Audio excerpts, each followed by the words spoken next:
Dans cet exercice, nous avons affaire à une poulie mobile. La poulie mobile, comme c'est souvent le cas, est reliée ou est liée plutôt à une poulie fixe, et nous remarquons également la présence d'un treuil. Seule la poulie mobile et le treuil modifient l'intensité de la force motrice à devoir exercer. Alors, il n'y a pas de formule ou de méthode pour étudier en un seul coup une combinaison de machines simples, il faut donc les étudier de façon séparée. Nous allons commencer notre étude par la poulie mobile, et une fois que cette dernière sera finie, nous allons nous concentrer sur le treuil. Mais avant tout, nous allons placer nos données. Alors, le rayon du treuil est de 20 cm. Donc ici, RT égale 0,2 m. La taille de la manivelle, donc RM, est égale à 50 cm, soit 0,5 m. Et enfin, on nous dit que l'objet a une masse de 20 kg. Nous savons que la masse, c'est la quantité de matière, et que ici nous allons nous concentrer sur les forces. Donc à partir de la masse, nous allons pouvoir déterminer le poids de l'objet. Le poids, c'est la masse fois la constante de gravité. Nous trouvons un poids de 200 Newton.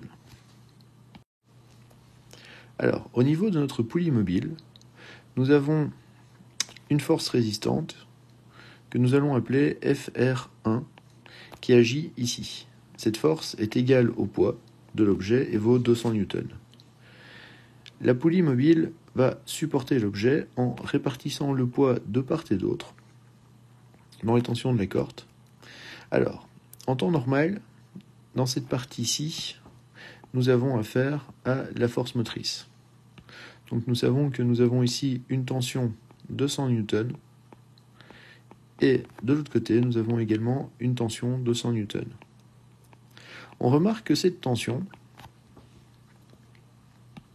va agir à l'entrée du treuil, donc ici.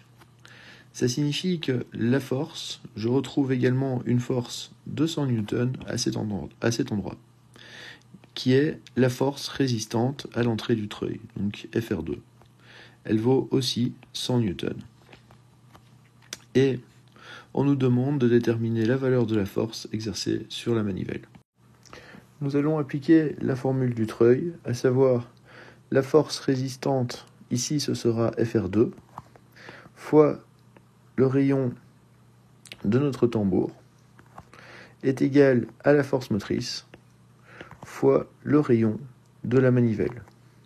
FR2, c'est 100 Newton, fois RT, donc rayon du tambour 0,2, est égal à la force motrice, fois le rayon 0,5.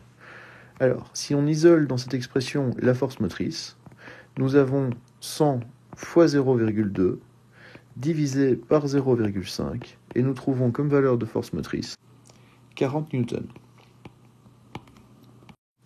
Il nous est ensuite demandé de déterminer l'avantage mécanique global de la machine. Donc nous savons que l'avantage mécanique de la poulie mobile est de 2. Nous pouvons également déterminer l'avantage mécanique du treuil en faisant le rayon de la manivelle sur le rayon du tambour.